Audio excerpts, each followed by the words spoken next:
Get ready for the news that is reshaping education.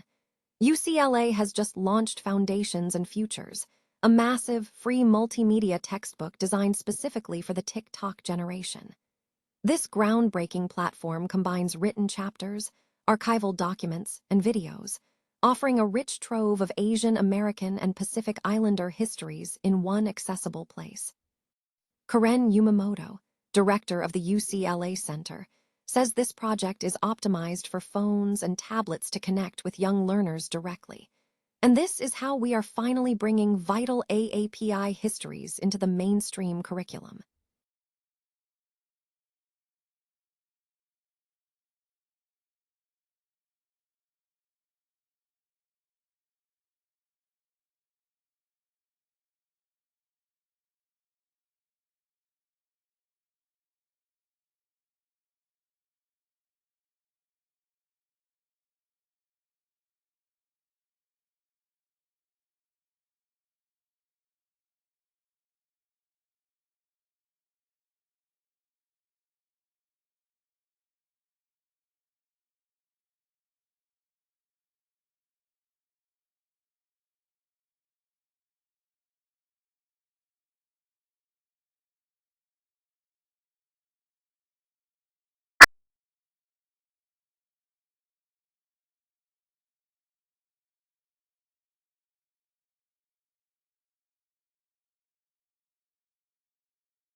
The significant demands for support programs.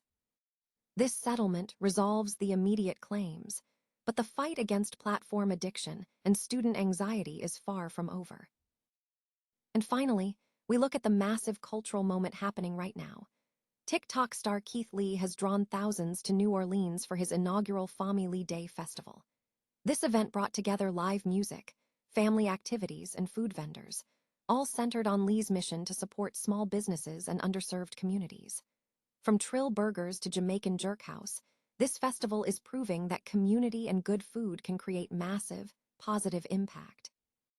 Don't miss the full story on the UCLA textbook, the potato mystery, the social media lawsuits, and Keith Lee's festival. Stay with us. UCLA has launched a major free multimedia textbook aimed at the TikTok generation to make Asian American and Pacific Islander AAPI history accessible. Titled Foundations and Futures, the online platform blends written chapters, archival documents, artwork, videos, and podcast clips, offering a vast, free, and open access collection of AAPI histories for anyone with an internet connection. Karen Yumamoto, director of the UCLA Asian American Studies Center and co-editor, stated that the project is optimized for phones and tablets to leverage the consumption habits of younger audiences. The textbook officially debuted this month, coinciding with Asian American and Pacific Islander Heritage Month, following 6 years of development involving over 100 authors and curriculum developers nationwide.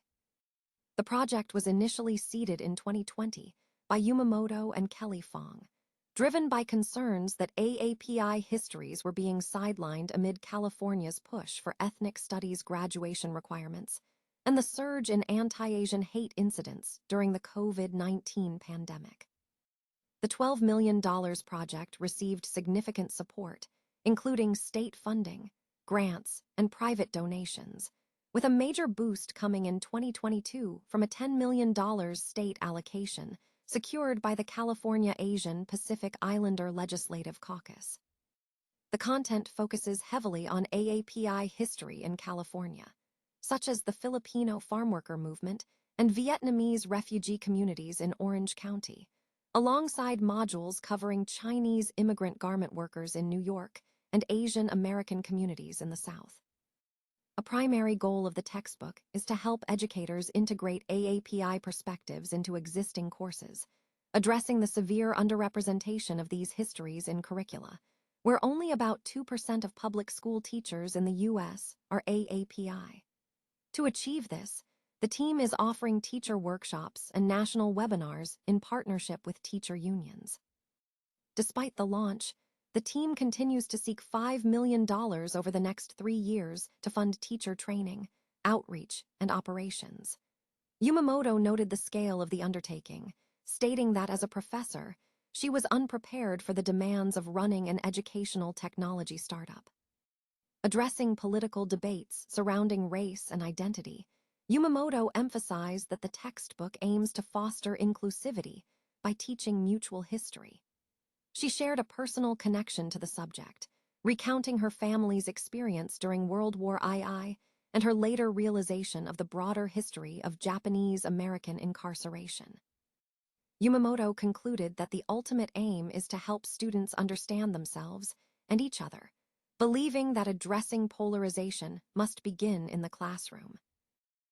A bizarre incident involving potatoes left in a cupboard has captivated social media, as a Michigan woman's video on TikTok showcased potatoes defying expectations by sprouting in the dark.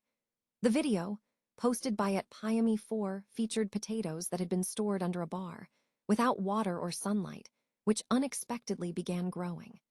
The caption explained that the potatoes were simply forgotten after a large harvest. When another person attempted to remove the bag, they were confronted with extremely long, spaghetti-like sprouts, with one potato even growing from an adjacent drawer. The spectacle shocked TikTok users, leading to a range of reactions. Some commenters expressed horror, joking that potatoes do the scariest shit when left unattended, while others viewed the sprouts as survivors or wished for the potatoes to be planted.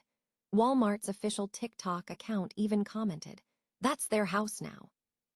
Experts suggest this phenomenon is possible if the cabinet environment provides sufficient moisture and heat, even without sunlight, as potatoes are sturdy root crops.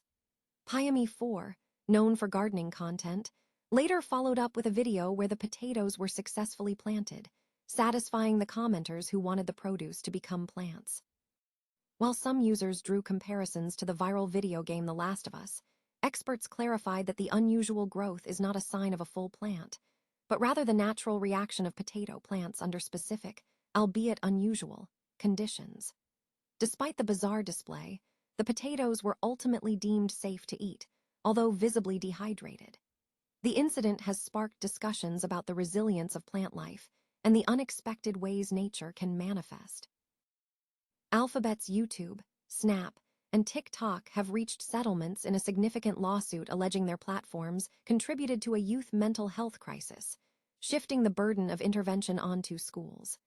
The agreements were disclosed in federal court filings in Oakland, California, resolving claims brought by Kentucky's Breathitt County School District.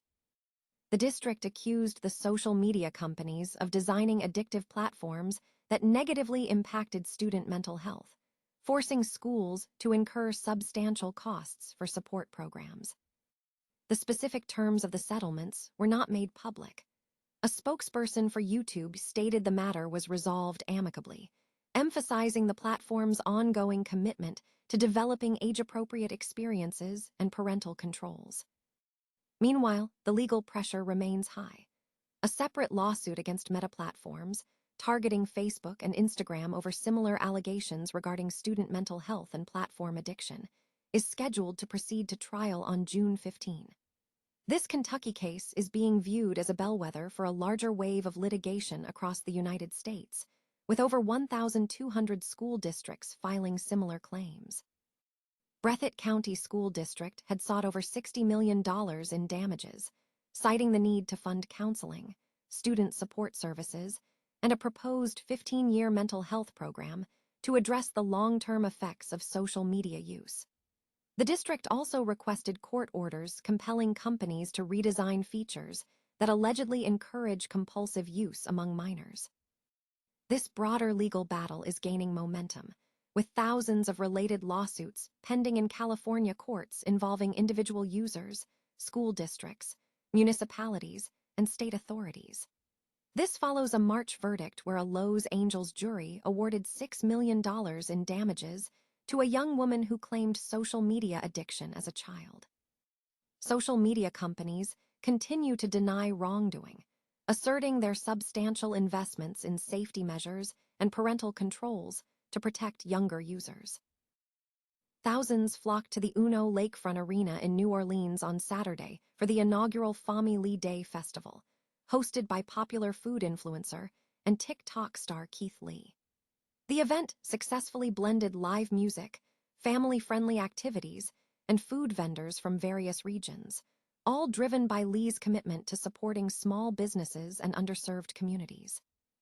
Over 20,000 attendees participated in the celebration, which featured exciting attractions such as obstacle courses, double Dutch activities, and performances by artists including Kirk Franklin and Big Freedia.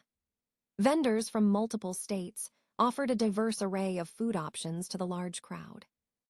Keith Lee emphasized the core mission of the festival, stating, "This is what it's about. It's about our family. Everybody in this room, that's family to me." He explained that the festival mirrors his viral food tour, which focus on highlighting restaurants in neighborhoods or communities that often lack national recognition. The event showcased local and regional vendors, including Trill Burgers and Jamaican Jerk House, with Lee noting that participation was open and vendors were not required to pay a fee. Attendees expressed enthusiasm for the experience. Carmisha Payton, a festival goer, praised the atmosphere, saying, "I love the atmosphere here. I love the feeling of community."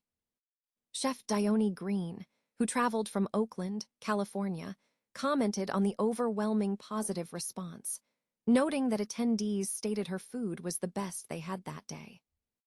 Lee confirmed plans for the Family Day Festival to expand, announcing that the event will continue in Chicago next year.